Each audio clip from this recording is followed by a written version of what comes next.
So, the first of many battles, as our friend LBC Trojan has said, the first of many Big Ten battles between USC and Michigan on the recruiting trail. So USC reportedly is starting to pull ahead for four-star running back Taylor Tatum. He had his official visit to USC this past weekend, and Tatum has said, I definitely think USC set the bar, maybe just because it was my first official, but they really showed me how I fit in the offense and how I could benefit outside of football and what it means to go to USC. He also hopes to play baseball in college. So he's going to need to find a school willing to do that. So with that said, I just see this as the first of many USC and Michigan recruiting face-offs.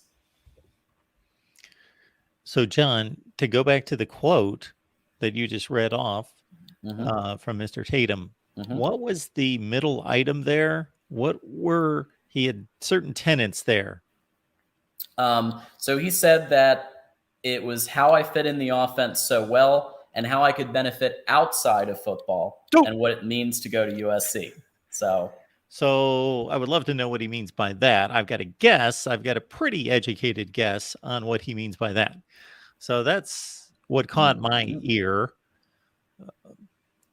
That's what caught my ear out of that statement. I have two thoughts of what it could mean. I mean, name, image, and likeness, of course, being a big factor. Actually, I have three. Name, image, and likeness. The fact that obviously with USC, you've got access to the Hollywood life and the nice weather, hang out with Snoop Dogg, hang out with LeBron, some of that stuff. But, the outside can also mean education too.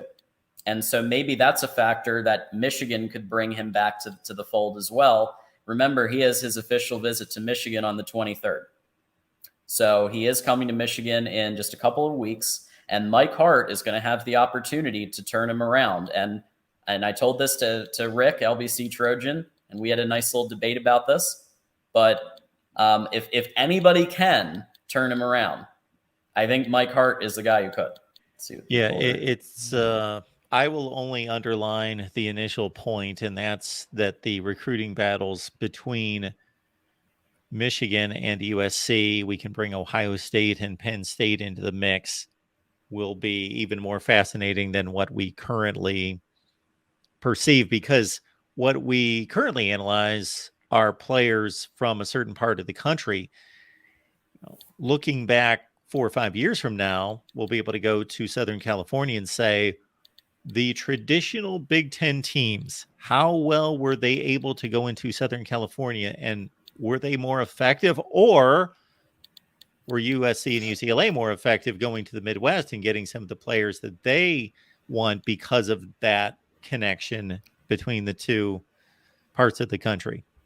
That's going to give us many episodes of content, Mark, as the battles heat up. And of course, our friend Tim Prengley is commenting in the chat on this, believes that potentially Tatum will flip to USC. As we know, Tim just had an amazing guest on Sunday night's episode of Trojan Conquest Live, Anthony Munoz, which was really good. And if you aren't watching Trojan Conquest Live every Sunday at 8 p.m. Eastern, 5 p.m. Pacific, you should, because they bring on guests that I just, every week I'm like, wow, presidents have been on and ADs and all kinds of things. And now we've got one of maybe the best linemen of all time in the history of football on the show. So they're doing a great job over there.